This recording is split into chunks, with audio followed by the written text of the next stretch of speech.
Yo, what's up, people? Big up. Welcome back to TJ Warren TV. Welcome back to another episode. It's one of those things, episode 19, here on August 19th in the year of our Lord 2025. Big up to everybody watching, everybody that's going to watch on playback. Make sure you're smashing the likes. Make sure that you are commenting, liking, sharing, subscribing, all that jazz. We're going to be talking about whether or not Arsenal fans are overreacting to our performance against Manchester United at Old Trafford this past weekend. We're also going to be talking about Leandro Trossard's pay bump, not an extension, by the way, a pay bump.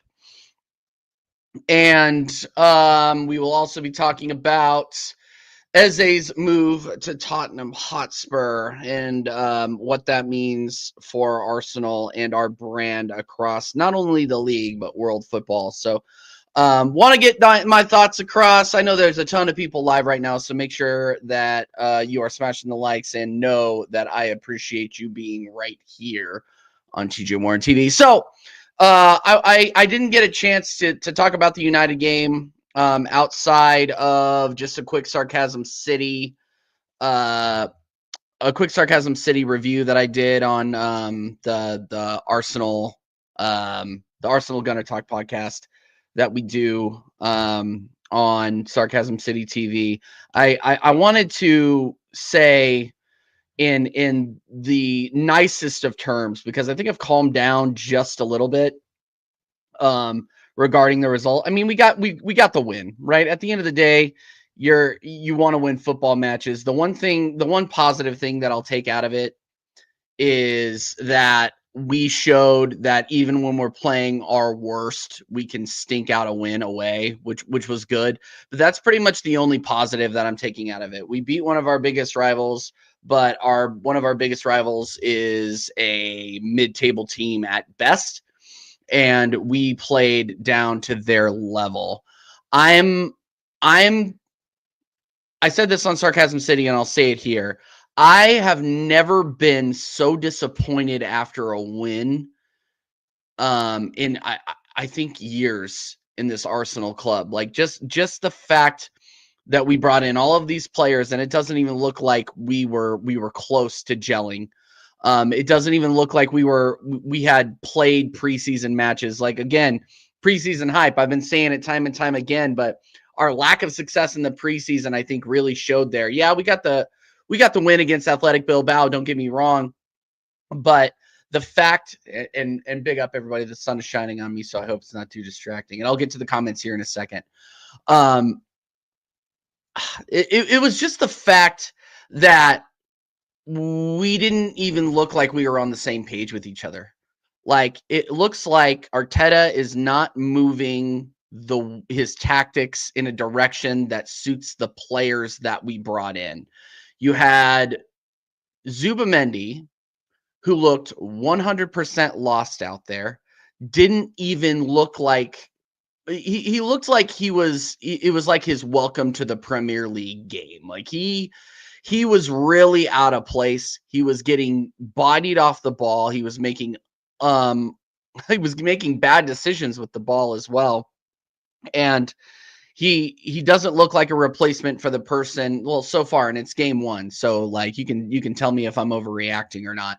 I don't think I am, to be honest with you. I don't think I am. And let me know, is my camera going all crazy? Let me know. My camera's like, oh, there it is. It's back. Yeah. Okay. Vader, I know you're being sarcastic. No, but seriously, like we have to have serious conversations about this, because this was my number one worry coming into this season, was Arteta's ability to adapt to the players that he has.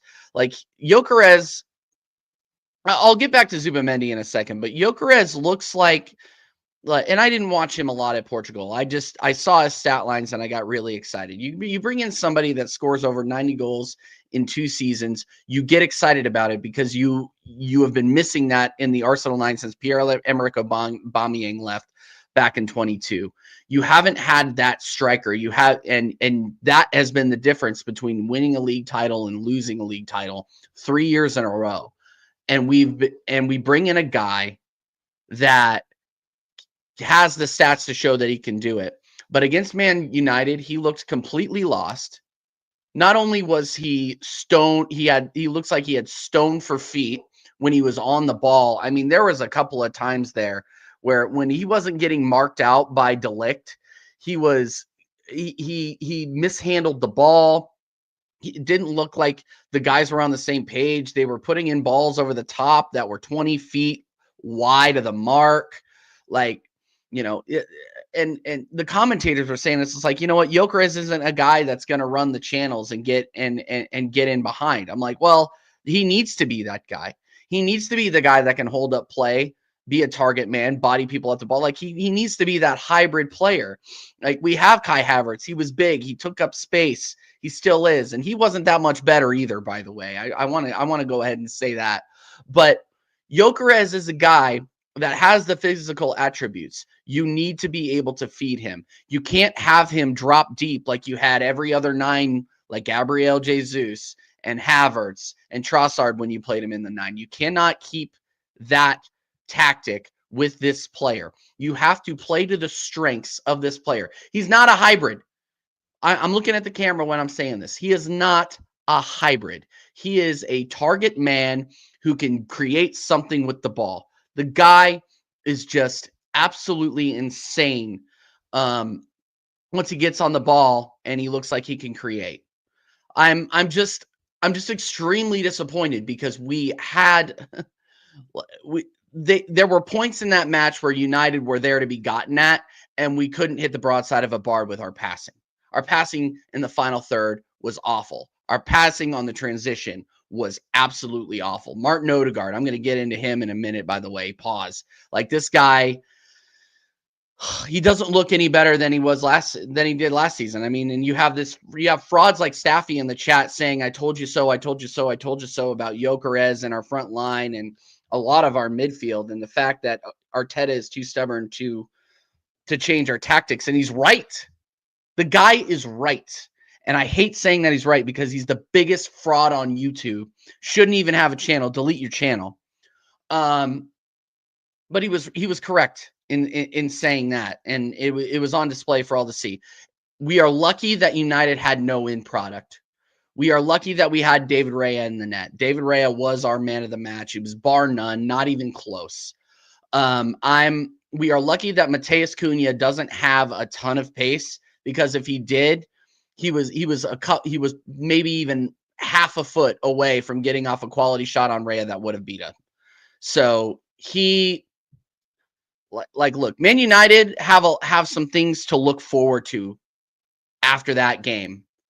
We have Leeds, and we have to get a result against Leeds because we have Liverpool and Manchester City immediately after. So if we don't get to form quickly, it's going to be an extremely long first 6-7 games of the season. And people are saying, oh, TJ, are you worried about the first 6 games of the season? I mean, not really. I mean, we would end up playing these guys anyway. I think the problem is that we're playing them now when we haven't had an opportunity to gel. Like, you're going to watch, our rivals like Spurs and Man City get warm-up matches against Wolves and Burnley, and they look like they're world beaters. And then we have to go up against a United team who's always up to beat us at Old Trafford. Yeah, they're coming off of one of the worst seasons in their history, but they brought in some players. Their players look like they're fitting into the system faster than our players that we brought in during the transfer window are fitting into the system. So they have something to look forward to. Whereas I'm looking at Leeds being like, hey, like we need to win that game 2 or 3-0 before I think, oh yeah, we're going to go into Anfield and do something. Like, I'm sorry. Like, I don't mean to be totally negative, and people are probably going to be like, oh, TJ, you're overreacting. I don't think I am. And it's because of this manager. This manager has not changed anything to fit the qualities of his players. And that's a huge, huge problem. People will be like, TJ, are you still Arteta out? Yeah, of course I am. Until proven otherwise, of course I am. So, oh God! Before I get into Martin Odegaard, I'm going to go ahead and go through the chat here. Go ahead, smash those likes, people. If you're just walking in, comment in the video, and make sure that you're chatting. We want to get the traffic on this channel back up and after my little hiatus over the summer here. Bro, struggling with this. Bro, I'm dead serious. I'm rearranging my office again. Like this is absolutely ridiculous, and I can't put any curtains up because these windows are fucked up. Anyway, with Safi, if you come to Kansas City, I'll show you. It's absolutely crazy. But yeah, no, we did struggle to create quality chances. Our one goal was a fluke, and we stole one. I'm not gonna lie. I'm not gonna sit here and lie to people and say, oh yeah, we deserve that win. We didn't deserve to win. We deserve to draw at best. I mean, if United had any sort of finishing quality, we would have lost that 2-3 to 1. So yeah. No, he doesn't.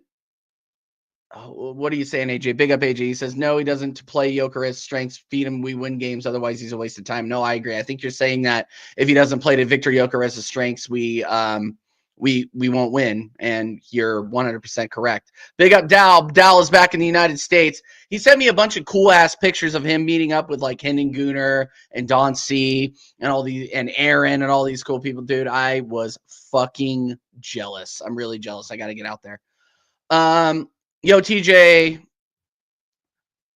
why do you think you struggled during the game despite the win? Sorry, I just came. I mean, we struggled to string two passes together, number one, and we have a midfielder in Martin Odegaard who doesn't know how to utilize the players around him. I mean, he looked like Martinelli in the midfield, and Martinelli was awful too. I'll get into him in a second and why I think his lack of good performances is why Trossard is getting a pay bump because we're going to need him.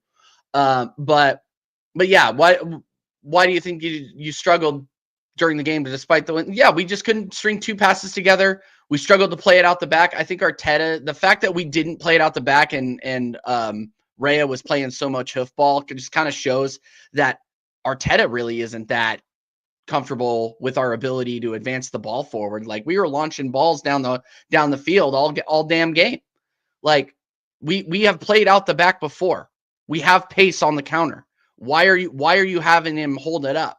Like I really didn't get that. I was sitting here on my watch along, and big up to everybody that watched that, screaming at David Raya to release the fucking ball. Get rid of it. Do something that can spark this offense into doing something. And we just never looked like we were in control. What were the possession? I gotta look back. I know you guys are gonna call me a SofaScore merchant, but I'm gonna go look at SofaScore because I don't know what the percentage of possession was. Let me look because it was legit embarrassing, guys. It was actually embarrassing. Yeah, they had 61% of the possession. We had 39. Like that is insane. For a team that just finished 15th versus a team that just finished second. I don't care if we're playing at Old Trafford. We have a style of play that's possession-based. And what are we all of a sudden going to play the counter against Man United? No. It was lack of quality on the ball. We were awful. Like, I'm not going to sugarcoat it. We were awful. Like I said, this is the worst I've felt after a win in a long time. I came to show love and you're calling me a fraud. Well, you deserved it. It's fine. You know. You know what time it is. We warned you about Arteta not adopting Gyökeres. You're true. Remember when I said Rice would be overworked because Zubimendi and Odegaard are horrid? Rice actually didn't look that much better than either of them. So I hear you, Kaneki, but like Rice really didn't look that good either. Like if you look at his stats, he wasn't that good. Like I rate Declan Rice. Don't get me wrong. But on pure performance alone, you could argue that he was worse than both of them.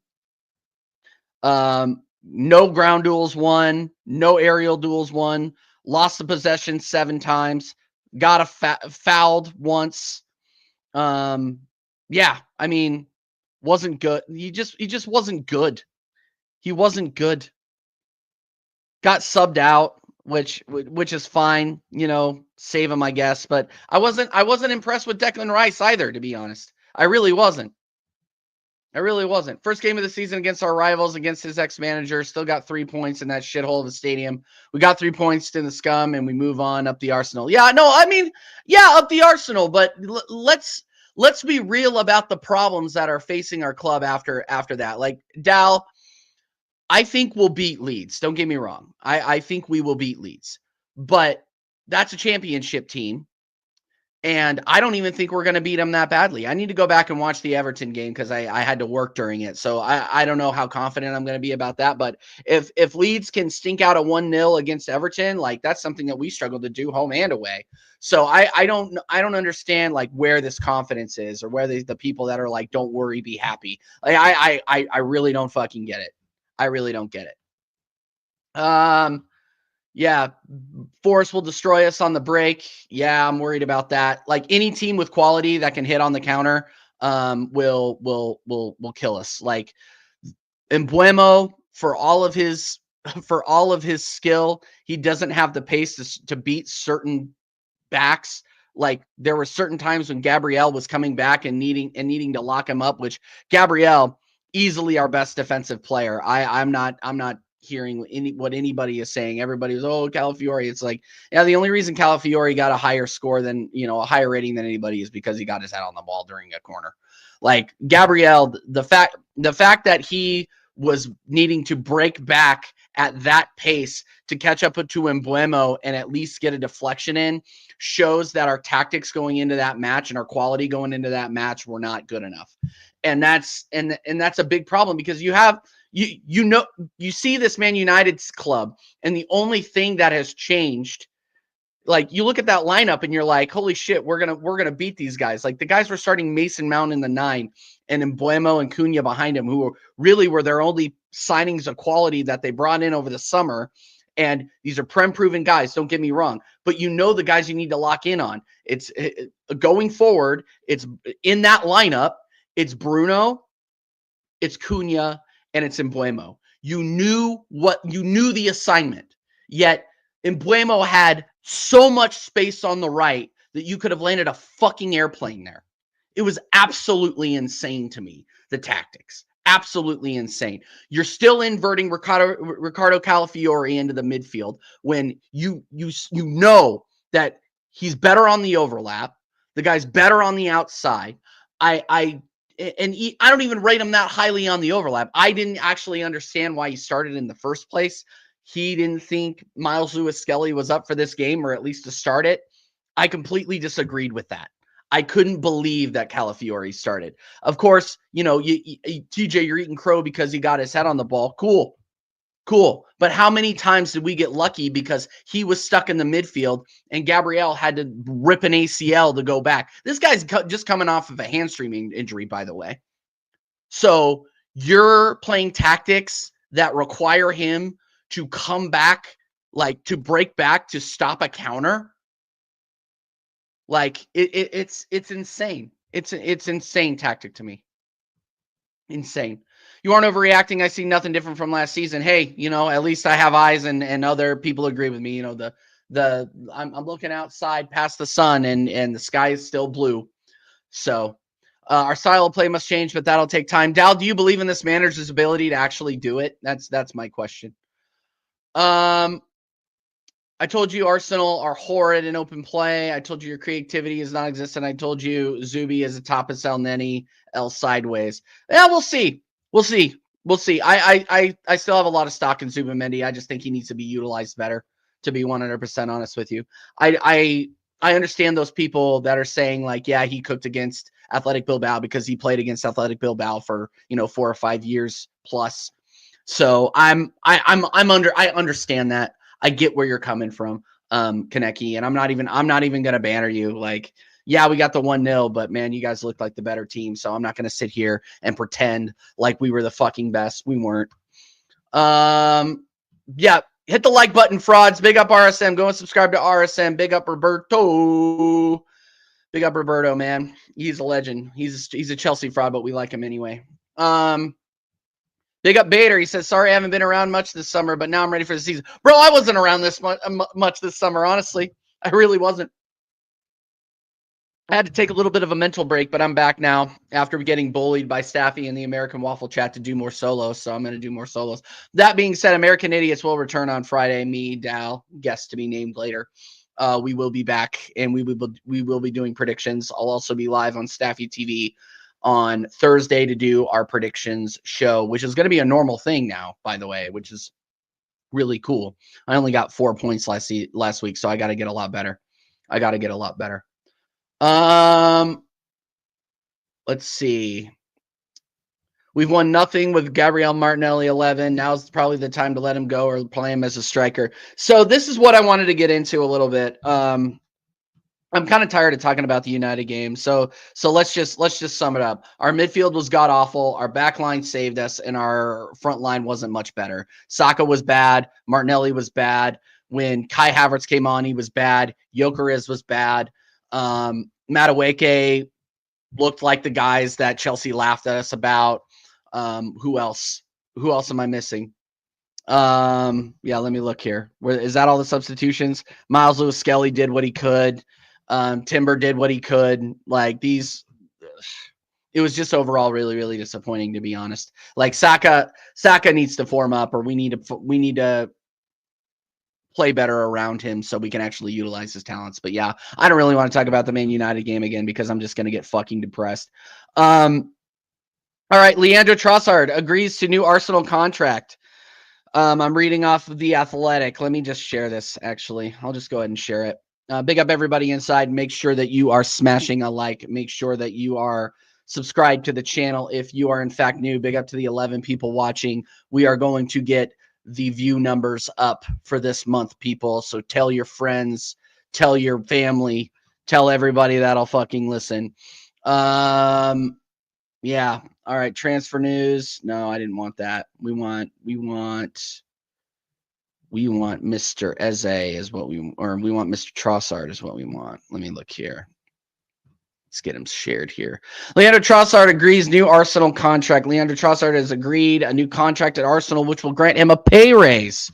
The 30-year-old has reached an agreement on a contract adjustment, increasing his salary, but not extending the deal past his previous expiration of 2027.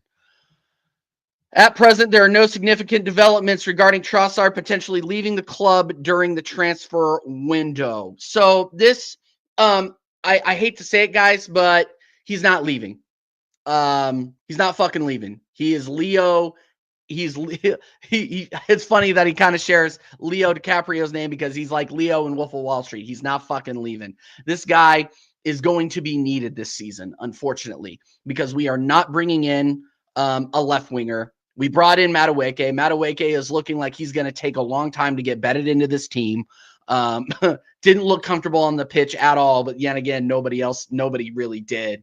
And I think that kind of leads to those performances are kind of leading the club to be like, hey, like maybe we need that utility guy that can come in and play on the left and play in the 9 if we need him to late in the match. Like he's even played in the 10, which I think is his worst position under Mikel Arteta. But like, you know, what are you supposed to do with that, to be honest with you? And with Gabriel Martinelli, and this is, I'm going to come around to Dell's comment, with Gabriel Martinelli starting games and playing stinker like he has been for the past year. Let's be real with it. He's had glimpses of hope, but for the past fucking year, he's not been good enough to be a legitimate and consistent starter for Arsenal Football Club. So now we have to go out there into the transfer market. And you know, these guys, we went out and got our marquee 9. We went out and, in my opinion, got a marquee 6 in Zubamendi. And people are going to say, oh yeah, Zubamendi, he's not that good. Dude, remember last year, Liverpool were all over him and we ended up winning him. So like, is it really a bad signing? I don't think so. I think there's more time. I'm still, like I said, I'm still invested in Zubamendi. But that left side, man, I'm not going to lie to you. That left side is looking super sus at this point. And they're looking to keep somebody happy, which Trossard has shown that he is not happy under this manager several times. And we needed to pay him more. Apparently, this is so annoying, and like it always annoys me when you have a player that's playing mediocre. Like you're playing FIFA career mode, right? You're playing career mode, and you have that one guy who is barely getting minutes So he feels like he needs to ask for for more money due to his contributions to the team on and off the pitch. Like, this is what I feel that this is. Like, it's an appeasement almost. Like, it's crazy. Like, the Belgian international has been in talks with the club with some time over improved pay with a view to bringing his salary in line with his valued role in the squad. After a process that has played out over the summer, Trossard and Arsenal have now found an accord. Dude, look, you want me to pay you more? Show me something. Like, this guy doesn't wake up until the 70th minute. His bags under his eyes are for real. Like, this guy sleepwalks onto the pitch. Like, I'm sorry. Like, I can't do it, man. I can't do it. I'm not with it. And Dal, I'm gonna go back. I'm gonna go down to your comments, and I'll go back up to the comments earlier. I thought he was for sale too, Rizzy Mac, but apparently not. Yeah, and if we were gonna sell him, you're not gonna sell him on increased wages. So he's staying, by the way. And big up Dal for the stat. He says 180K a week is a lot of cash for not much of a goal return. It's a lot of cash for somebody who doesn't generate and can't start games consistently well. Like, that's been everybody's main criticism since he joined us in winter of 23. That's been his main criticism. Like, yeah, he banged when he first came in, but the last 2 full seasons he's been with us, meh, it's been mid. It's been mid, man. Big up Scott M. Big up Scott M. Rate Scott M. Hate your club. We have Brandon Johnson and Matthias Tell on left wing. I have less worry about the position than if I were an Arsenal fan. Dude, you just brought in Eberici Esse, and like, you can play him in the 10 or you can play him on the left. He's creative in both ways, and I'm really, really bummed about that. Like, Eze was my guy that we wanted to bring in to be that creative spark on the left. Like, he can actually make intelligent decisions with the ball, which is why I enjoy midfielders that can play on the wing and be that creative force when, maybe the center of the pitch isn't necessarily generating that for you, right? Eze is that guy. Eze is him, and I think he's unfortunately going to cook at Tottenham if that does go through. Like, that just kind of shows you. And I alluded to this at the beginning of the show, and I know I'm a little bit all over the place, but bear with me here.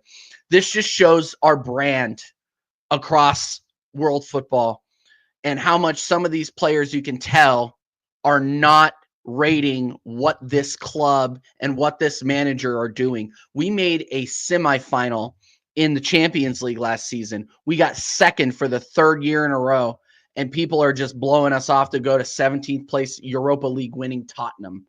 Like, what are we doing wrong here? Why wasn't the pitch to Eze? Because we were so strongly linked to him. You can't tell me that Berta wasn't in there doing the work to try to get this guy in.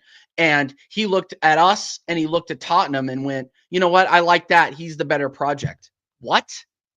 Thomas Frank?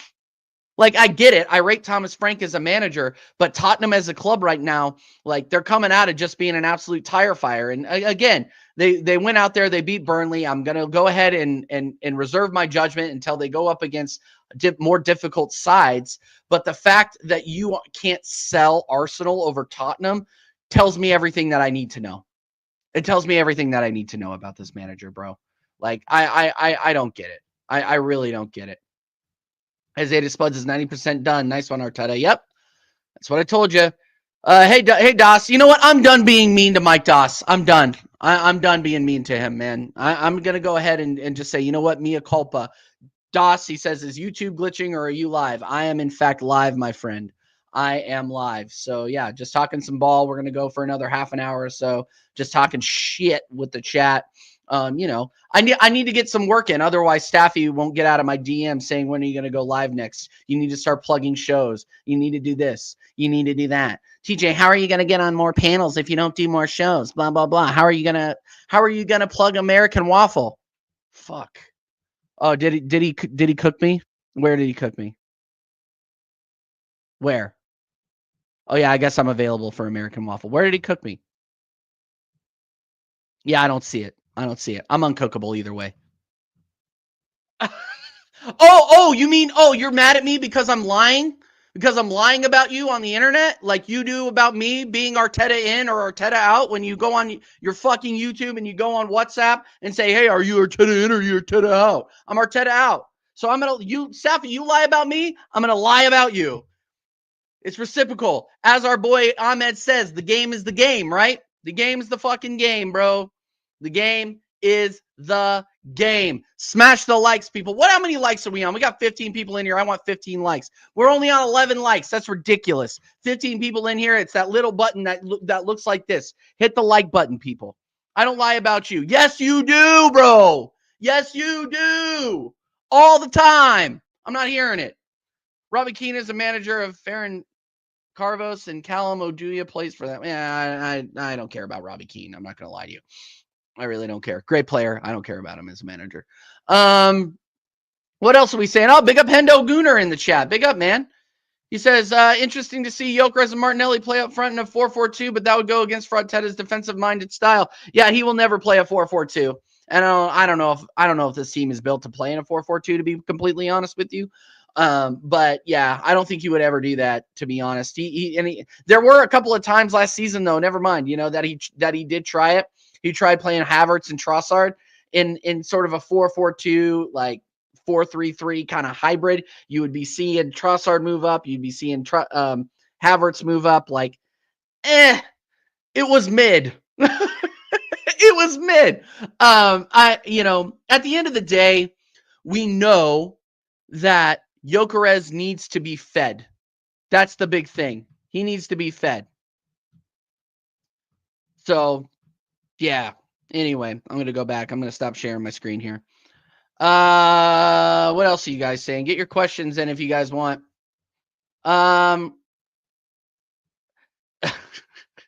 TJ, did you know Arteta has spent 3 times what the Emirates cost to build? Yes, I know. He's now at $1 billion. Hey, actually, you know what? That reminds me of something that sent me somebody sent me in a WhatsApp here. Hold on one second. Holy shit. I told him I was going to use this on the show, so I hope V doesn't care if I use this on the show and I'm stealing his content. I don't really care. But this is absolutely nuts. Let me go ahead and share my share the WhatsApp here because it's absolutely crazy. So then this kind of shows like why I think we're directionless under this manager, and it's just another stat to build in that conversation. I'll go ahead and remove this banner too as well because we kind of talked about it. We'll talk about Trossard signing a new contract. We already talked about that. We'll talk about Isaiah Spurs next. Mikel Arteta spent £1 billion or 1 billion euros, excuse me, since he won his last major trophy. The only person that comes anywhere close to that, and this is via transfer market, so you know it's good, is Diego Simeone, who has spent half of what Mikel Arteta has spent. And then you have Unai Emery, Pep Guardiola, and Niko Kovac behind him. And look, Pep Guardiola, yes, he spent money, but he's needed to spend money to rebuild the squad. So obviously a $500 million or close to it is going to be understandable. Diego Simeone is in a four-team league.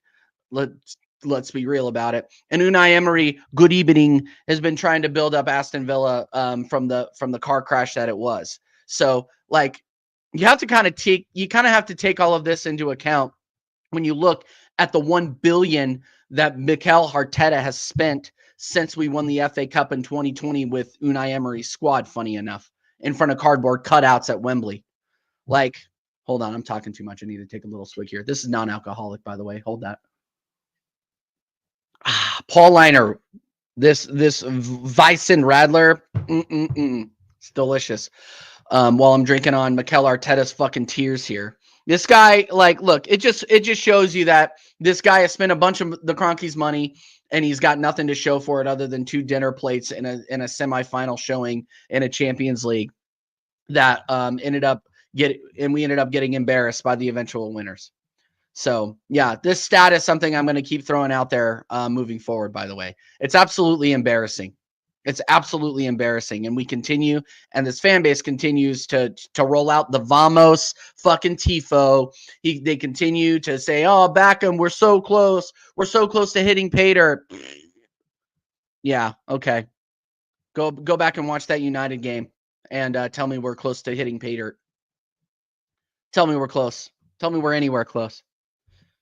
Interesting that Luis Enrique isn't in the top 5 of that list. Yeah, no, it is interesting, isn't it? And Luis Enrique got rid of players that costed PSG a bunch of money. And PSG, they do have the highest, I think they have the highest wage bill in all of world football at this point. But they didn't pay over odds to bring those players in. That's the difference. Yeah, they're paying them the money. Of course, they're paying them the money. But Luis Enrique not only paid people that money, he's winning with them. So, like, if you show me £1 billion and you bring me trophies, I'm not going to blink an eye on it. We're not even having this conversation. We're celebrating. We're sipping on alcoholic beverages.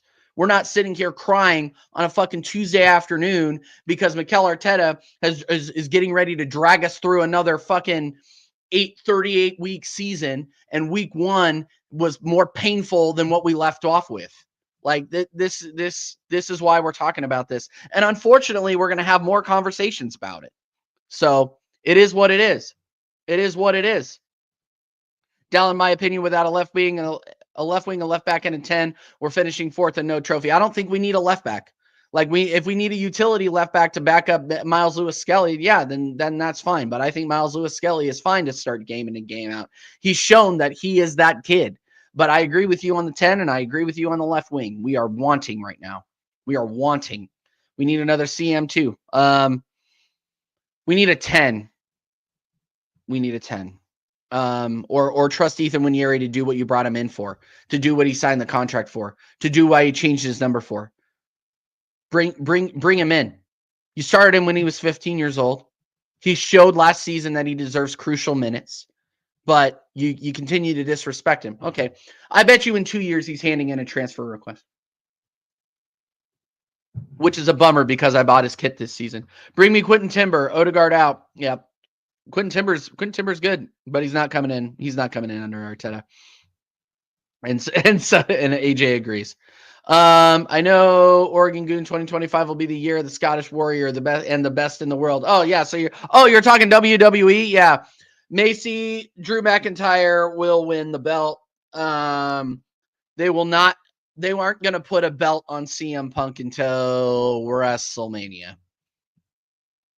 They're making it an entire story. Like, he's not going to be a champion. He will be a champion again in WWE, but they're not going to do it until April of next year. It's going to be, it will be WrestleMania next year, and it'll be him against Seth Rollins. So, yeah. Are you sure? Are you sure? Because I've heard this. You don't have the answers. Do you have the answer?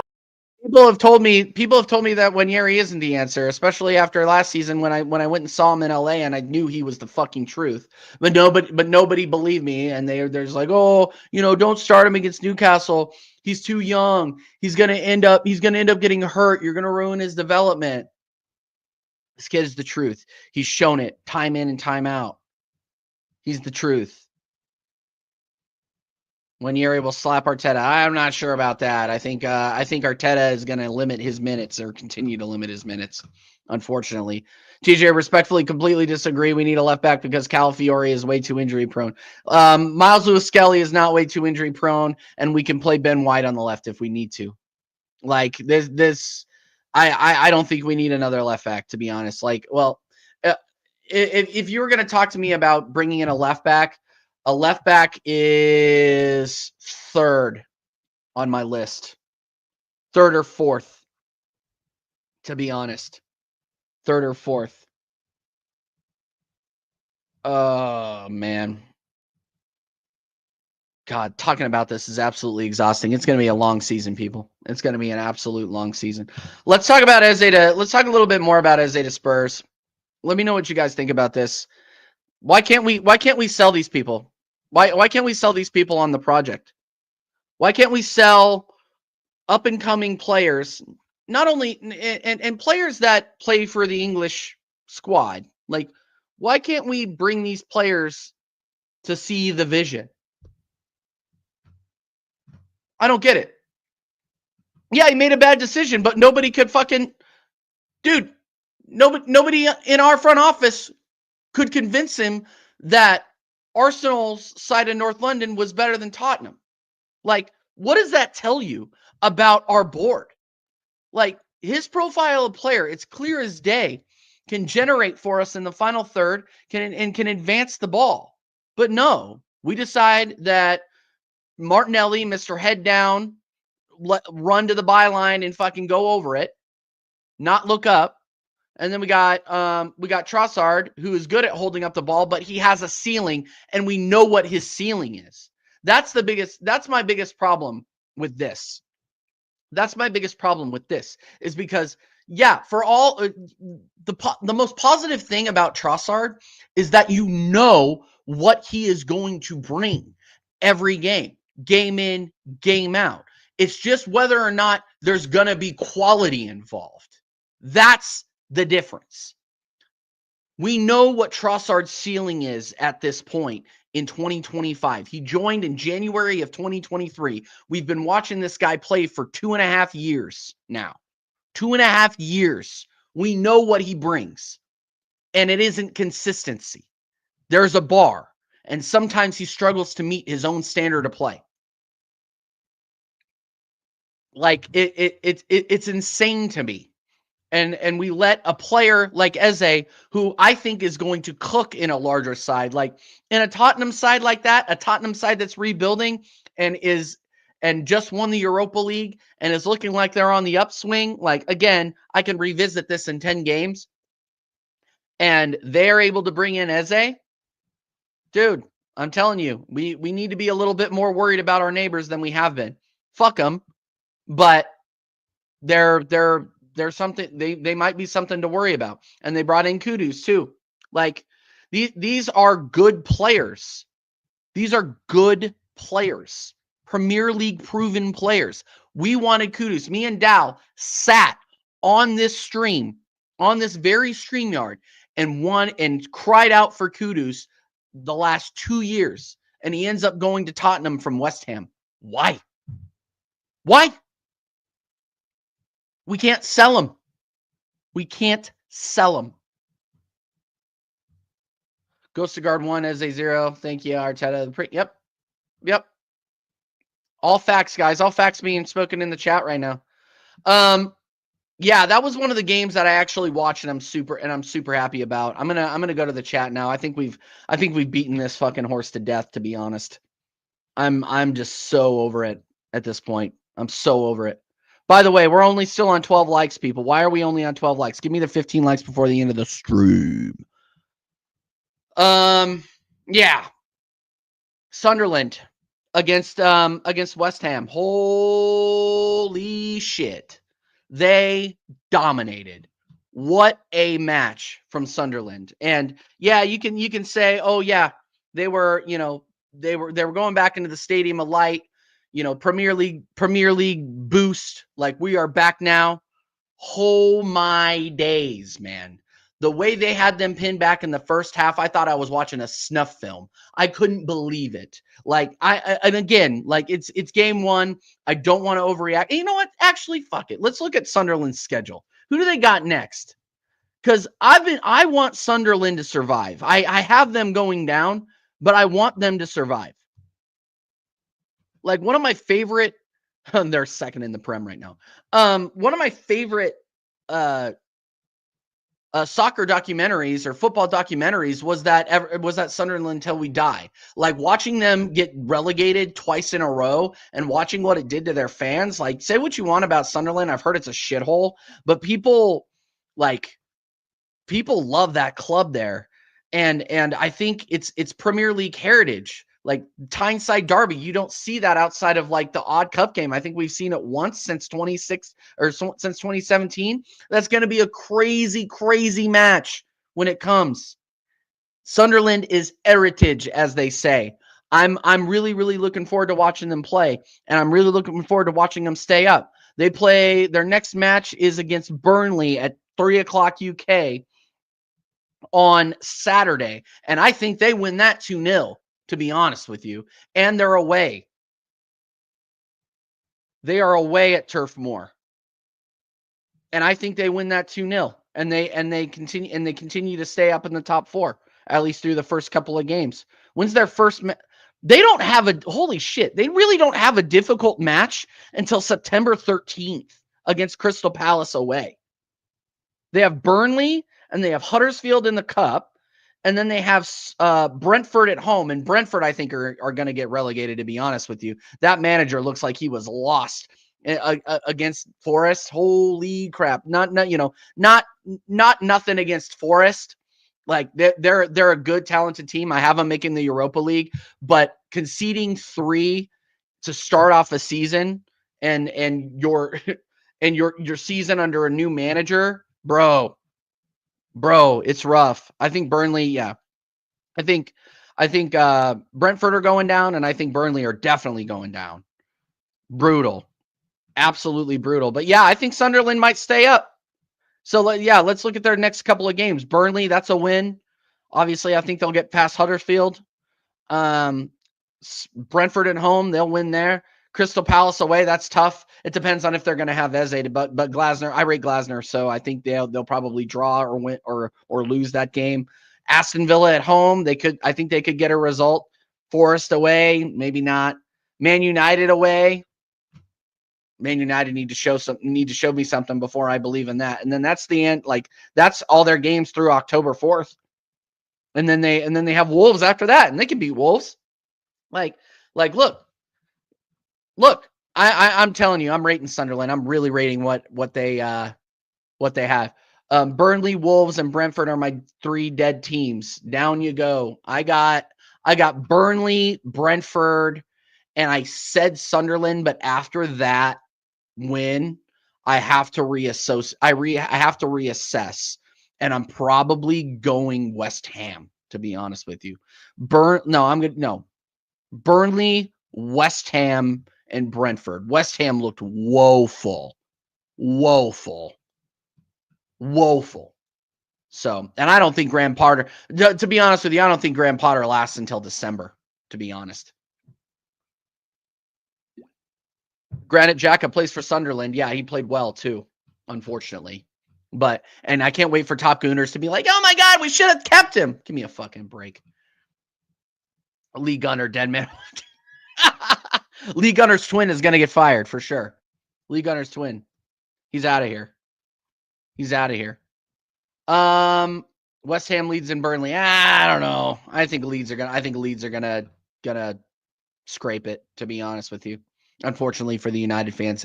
And fortunately for us, to be honest. Big up Ozzy's Den. Go and subscribe to Ozzy's Den, by the way. Ozzy started his own channel. Go and subscribe to Ozzy's Den right now. Mods, put his link in the fucking chat right now. Ozzy's Den. Go and subscribe to him. My brother, you know. Apart from Xhaka, any players impress you at Sunderland? Yeah, I mean, all of these guys are new to me at Sunderland. So let me go and look at their roster. Hold on 1 second. There were a couple of people that really impressed me, but I just can't remember their name. And I think they're all from Africa too, which is why everybody's super worried that during AFCON they're going to fall off. I don't know. I think they're going to be all right, to be honest with you. I think they're going to be fine. Let's look. What does it take to start a channel? Dude, if I can do it, anybody can do it. How about that? If I can do it, anybody can do it. Get a YouTube channel, get a camera, get a decent microphone, point it at yourself, and start talking. StreamYard is optional. I use StreamYard because I don't want to mess with OBS and trying to get comments in OBS. That is why. Sunderland. I want to look up Sunderland. I keep getting distracted here. By the way, smash the likes. Are we on 15 likes yet? Oh, we're only on 13 likes. Give me up to 15 likes, people. 15 likes.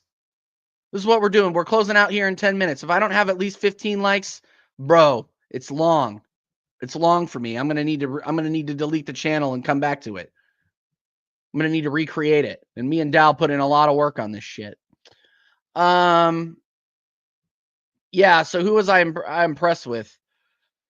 I was impressed with Diarra. I'm not gonna lie. I was really impressed with Diarra. Everybody's gonna say Ballard had a good game. Yes, he did have a great game. Nobody knew who he was. And Mayando, I was really impressed with. Diarra, I was really impressed with though.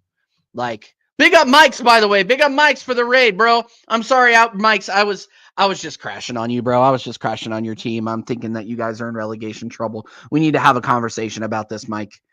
We need to have a conversation because I'm afraid that you and my boy Tony's team are gonna have some major issues this season.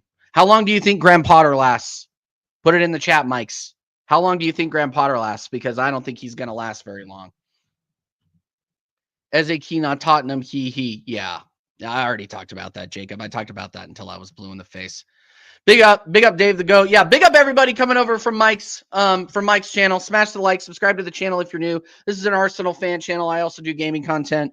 I'll be doing all sorts of sports, and we will also be doing a new show in kind of a pardon the interruption, around the horn type of thing. It'll be competitive debating, which I will as soon as we get a little bit of rules around it and we get a layout around it, I'll announce that, get some panelists, and we'll see how well it works. But yeah, it's essentially going to be a competitive debate show.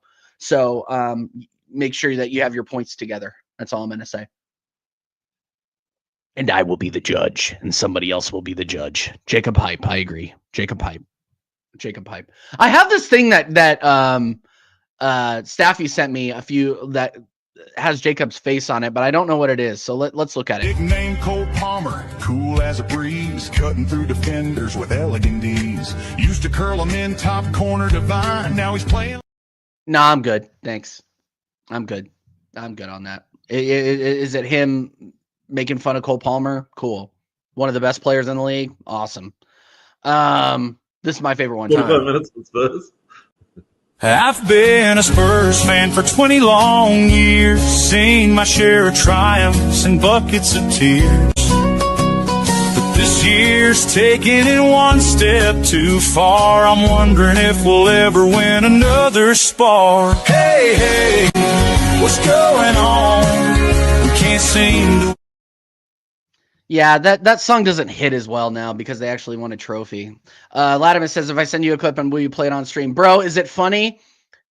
Is it funny? If it's worth my time and it's funny, then yes, I will 100% play it. But make sure it's funny. Make sure it's funny.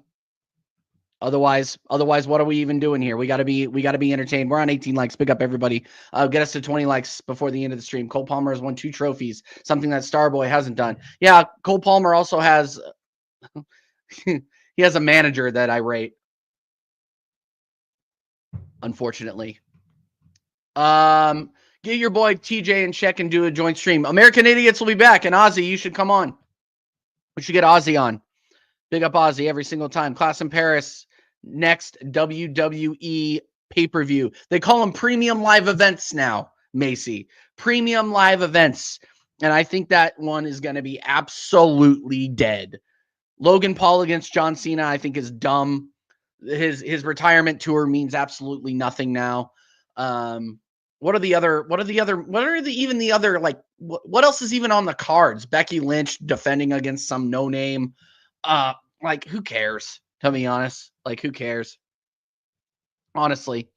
All right. Any other questions, guys? We're gonna go for now about another 10 minutes, maybe even longer if Latimer sends me a good video. Who knows?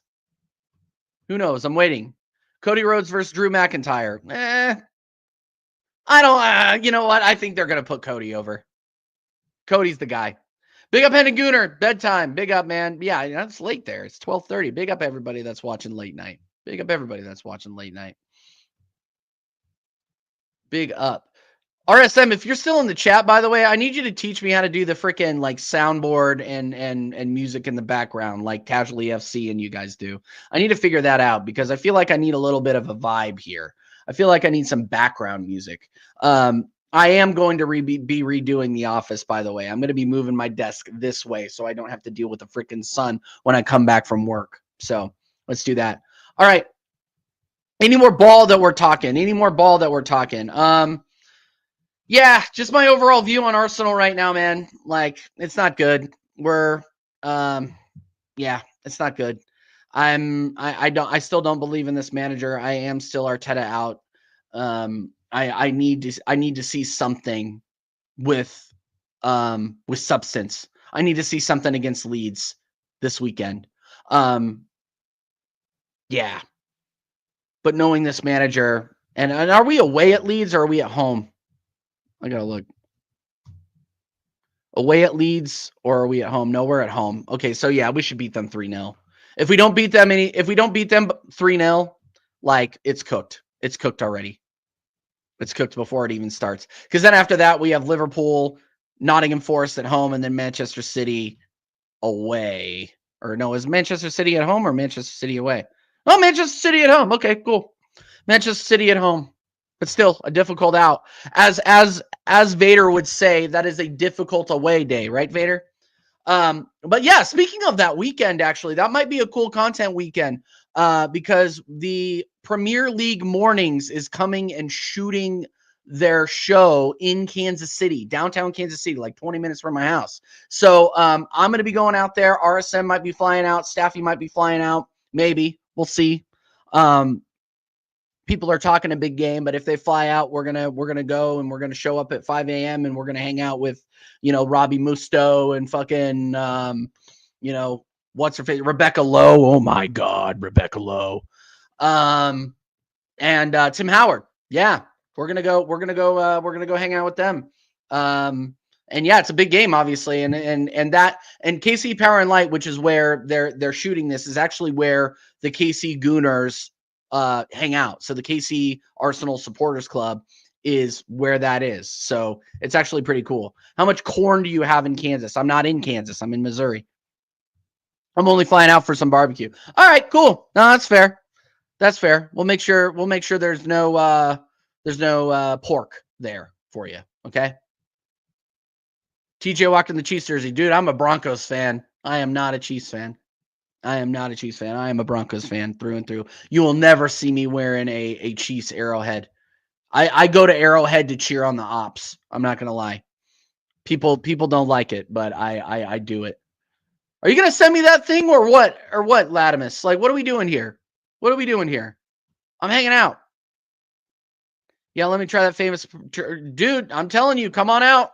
Come on out. Barbecue where? In Kansas City, baby. Kansas City. Yeah, no, I'm going to take you guys. There's like 3 places I want to take you guys, but I probably will only have time for 2. We got to go to Casey Joe's. We got to go to Arthur's, and we got to go to one more. I think I might take you guys to Q39. These are the best barbecue restaurants in Kansas City. Period. End of story.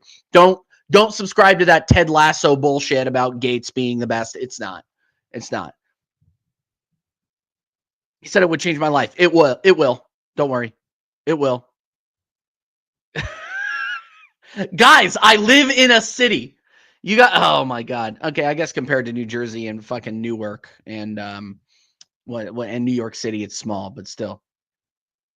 Can't beat American barbecue. So damn good. Yeah, you're not doing it. Yeah, Dal, if you want to come out too, man, September. Yes, that's what I'm talking about. That's what I'm talking about, Warrior. We're gonna go out there. Yeah, and that's Dal, that's the weekend of the 19th. So they're doing the Fan Fest the 20th and the 21st. And I got signed up or registered or whatever. I got a QR code to get into both. So, and I'm planning on being there super early. Yeah, you want to see cornfields. You don't live in a city. Yes, I do. You've never been to my house cubed. How would you know? How would you know? Do I live in suburbia? Yeah, but I live on the like not the outskirts of town, but like right on the edge there to where it's like, it's the KC Metro, but it's not, but I'm like 15 minutes, not even 15 minutes, like 10 minutes away from the KC Metro. So it's Kansas City Airport with just an empty cornfield or no? Actually, no, they just rebuilt it. They opened it in 23, I believe, and it's one of the nicest airports in the country. I know KC, and they know you guys think I live in the middle of nowhere. I think that's so funny. I really don't. You guys are gonna see my house and you're gonna be like, oh, okay, yeah, you do have civilization. Give me a fucking break. Oh, New Jersey is like Old Trafford, a bunch of landfills. Actually, like objectively, like as much as I want to crash on New Jersey, like it's actually pretty like there are portions of the state that are actually really beautiful. Very green, like as green as it is in Missouri. And I can't wait to show I can't wait to show Staffy and RSM around because it's actually really green here. It's flat as fuck, but it's really green. And if you guys want to go see some cornfields, it's about like 45 minutes away. If you guys want to go see some cornfields, drive through some cornfields and shit, that's fine. Do you ever go for a swim in the Missouri River? No, because I don't like disease. I don't like disease. That's why. Big up Dave the Goat, though. You're a Chelsea fan, but, you know, we're accepting of all kinds here, obviously. They're talking about it, Cube. They're talking a big game. We'll see. We'll see. I'm sitting in the office where RSM is going to crash. I'm gonna get RSM set up over here. Staffy asked first, so I guess he gets the guess, and we'll figure it out. We'll drink some beers, and I have a couple of hookah lounges that we can go to too, Staffy, if you're interested in that kind of thing. You fuck. WrestleMania 42 tickets are ridiculous. Yeah, of course. You're gonna make me stream in a room with the Arsenal flag? Yes, I am. Hold that. Yeah, I am. 100%. Pay for a hotel then, bitch. Yeah, hookah. Yeah. We got a couple of good shisha lounges. Down in the city though. We gotta go to Midtown. We'll go to Midtown and do that. It's been a while since I've been down there, but yeah, we'll go to Midtown. We'll do a hookah.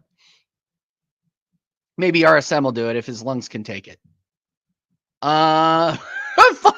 Final questions because I gotta close out. Big up everybody that watched it. Big up everybody that watched. I never got a message from Prime. So yeah, I guess it's check your WhatsApp real quick. What is this, Dal? I gotta look at it before I play it. Oh no, I'm not doing this. I'm not saying it. Do I really want to play it?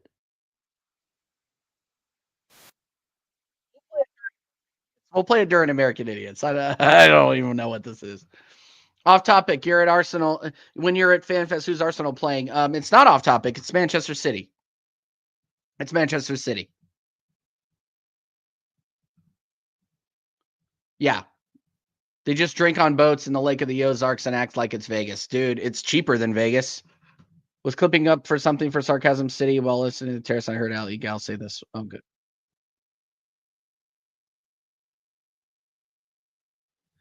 Oh, God. Okay, I'll play the Agal clip.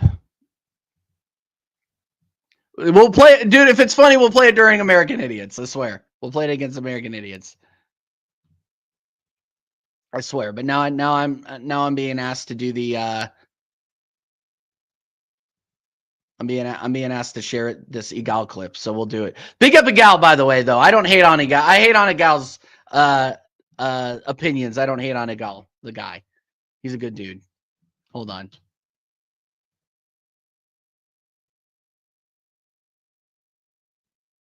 Who cares?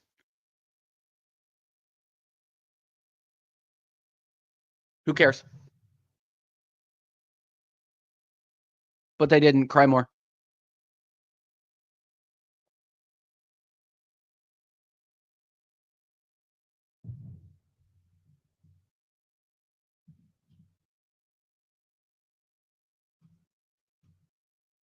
Oh, you guys can't hear that? God damn it. Hold on.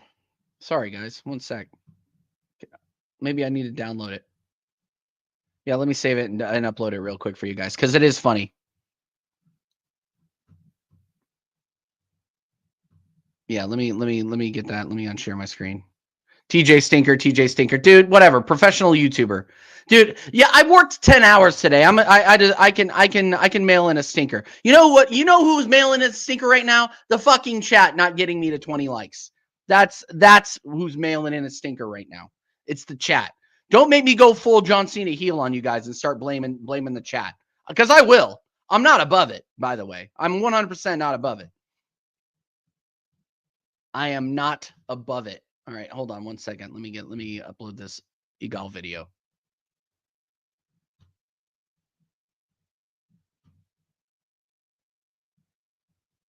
Until then, let's do a yeah, all that, dude. No, I'm telling you, these people don't understand. They don't go into an office, talk all day, and then come home and be like, fuck, you know, like I want to do it, like I love doing it, but The thought of doing a stream right now is tough. The thought of doing a stream right now is tough. Okay, here we go. I just seen it. William Saliba should have been given a penalty for that, 100%. We kind of got lucky on that situation. And that's not me being negative. I just seen it. Manchester United were unlucky to not get a penalty in that situation. Saliba didn't win the ball. He hits Cunha, takes him out in the penalty box, and Cunha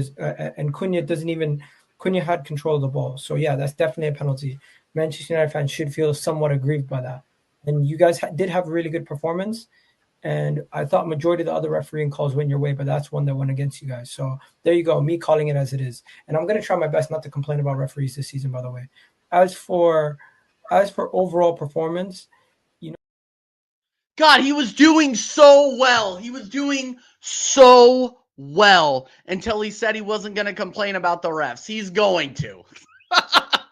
He's going to. What are we doing here? Big up Igal, but he's going to. Us as Arsenal fans, we are not allowed to complain about refs because a gal complained about refs on the terrace and people lost their shit.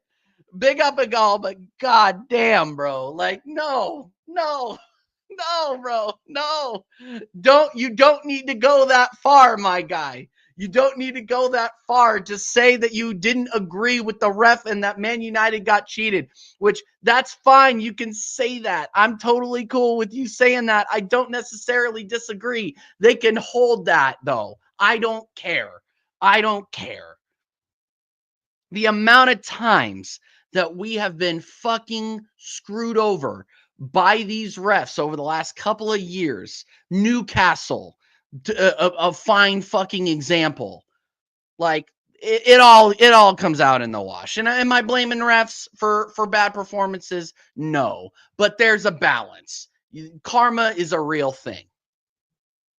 Yeah, of course he's going to. That's why you have the receipt. Yeah, I mean, and play it everywhere you go. Play it everywhere you go. Igal is the Donald Trump of Arsenal supporters. That's a good thing for a lot of people. That's not a good thing for me, but there's a lot of people that think Donald Trump's doing a good job, which is, I think those people need to have their heads checked, but that's another stream. And that is this stream, people. We are done. Who is live right now that I can redirect to? Beautiful people. Is Sarcasm City live with that absolute fraud Vader right now? Yes, he is. So we're going to redirect over to Sarcasm City. Go ahead, smash a like on the video on your way out. Comment if you watch the whole thing, obviously. Comment if you didn't. Who gives a shit? And go over to Sarcasm City and say, hey, TJ Warren TV raid, Vader gaslighting. Say that, TJ Warren TV raid, Vader gaslighting yet, and we will see you on Friday for American Idiots and on Staffy TV on Thursday for American Waffle. Later.